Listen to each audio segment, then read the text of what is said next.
የፒያሳ ልጅ ጸሐፊው ፍቅሩ ኪዳኔ ነው።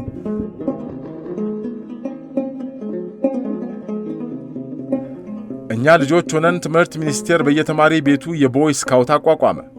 የሴቶች ስካውት ልዕልት ዘነበ ወርቅ ትምህርት ቤት እንደነበር አስታውሳለሁ። የሚመዘገበው ስካውት ለመሆን የሚፈልግ ብቻ ነው። ዓለም በሙሉ የሚጠቀመው መስራቹ እንግሊዛዊ ባደም ፓወል ባወጣው መመሪያዎች ነው።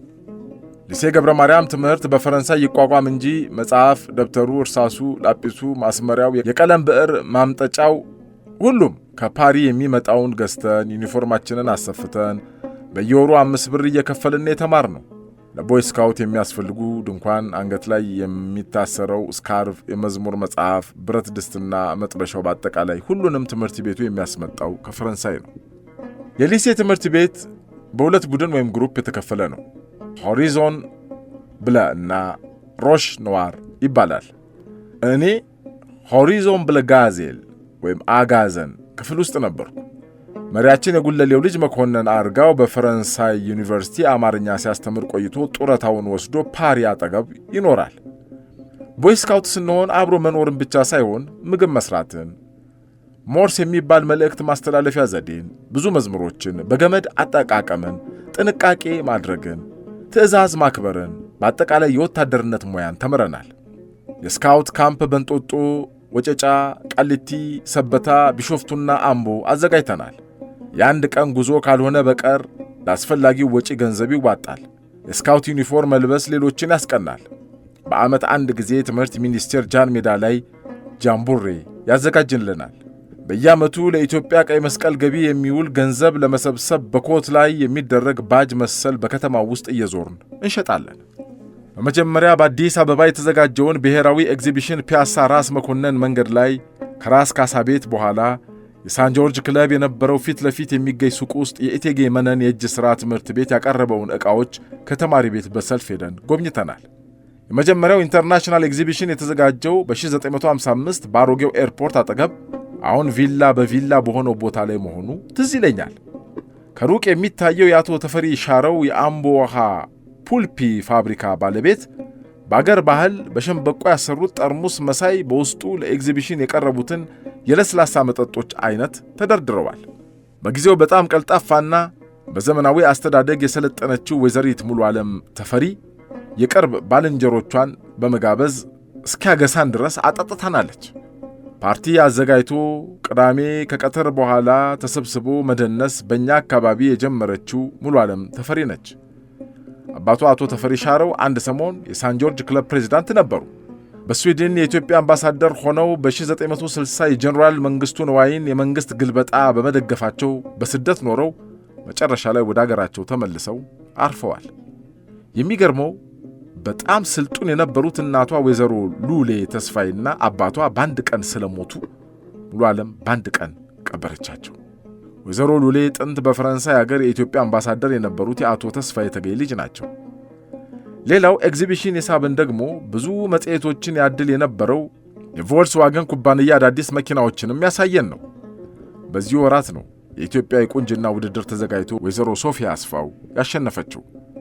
በ1951 ዓ.ም ወደ ኮሪያ የዘመተው ጦር በጃን ሜዳ ያደረገውን ሰልፍ አይተን በመማረካችን በባቡር ወደ ጅቡቲ ሲጓዙ ለጋር ሄደን ሸኝተናል።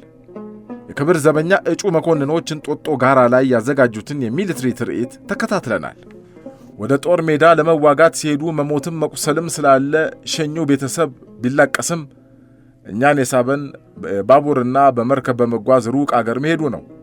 ለኮሪያ ጦርነት ኢትዮጵያ በተባበሩት መንግስታት ድርጅት በመመረጧ በጣም ነው የኮራ ነው። ከኛም ትምህርት ቤት ኢትዮጵያ ማንደፍሮ የሚባል የፒያሳ ልጅ በሲቪል ሥራ ተቀጥሮ ሄዷል።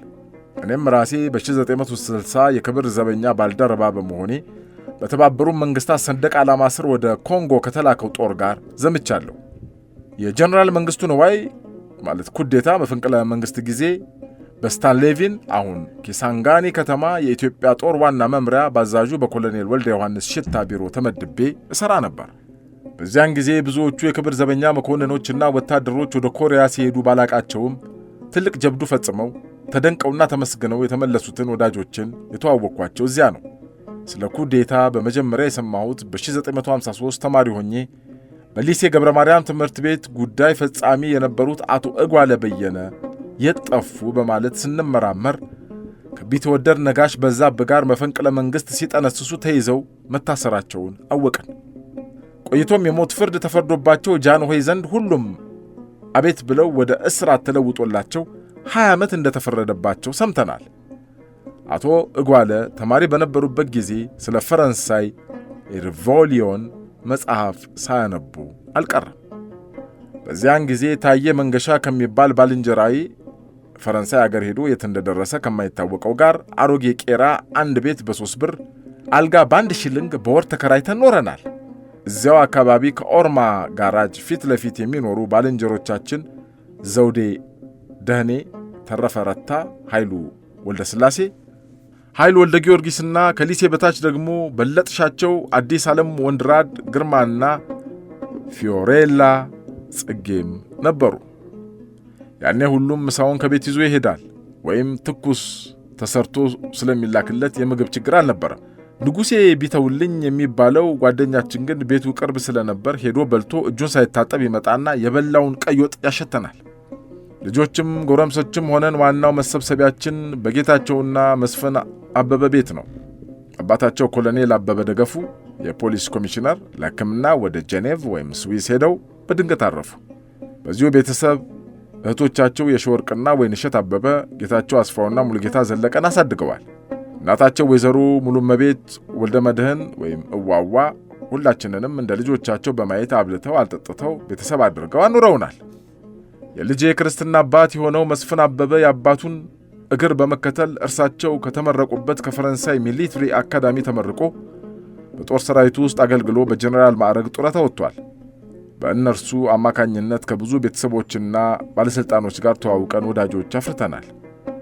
ለመጥቀስ ያህል የፊት አውራሪ አስፋው አበጀና ወይዘሮ ሮማን አለማየሁ ልጆች፣ አለማየሁ አስፋው፣ ከእንግሊዝ ሳንድሃርስት ሚሊትሪ አካዳሚ የተመረቀው ኮሎኔል እህቶቹ ፍቅርተና ሙዬ አስፋው፣ ኢንጂነር ሽመልስ አስፋው፣ የኮሎኔል ዳዊት ገብሩ ቤተሰብና ልጆች፣ ጥሩ ወርቅ ቀለሟ፣ ፋሲል፣ ፓይለት የነበረው አሰፋ መክበብ፣ የደጃዝማች ክፍሌ ዳዲ ቤተሰብና ልጆች፣ ይስሐቅ ዮሐንስ ሄኖክ፣ የካፒቴን አክሊል ዳዲ ልጆች፣ ጳውሎስ ተስፋዬ፣ ጴጥሮስ ብስራት፣ የኮሎኔል ልብ ሰቃል ልጅ ገብረ ሕይወት ናቸው።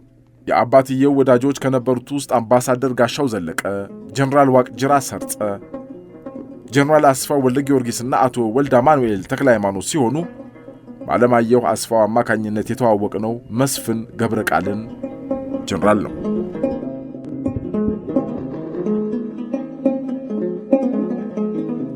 የፍቅሩ ኪዳኔ የፒያሳ ልጅ መጽሐፍ ይቀጥላል።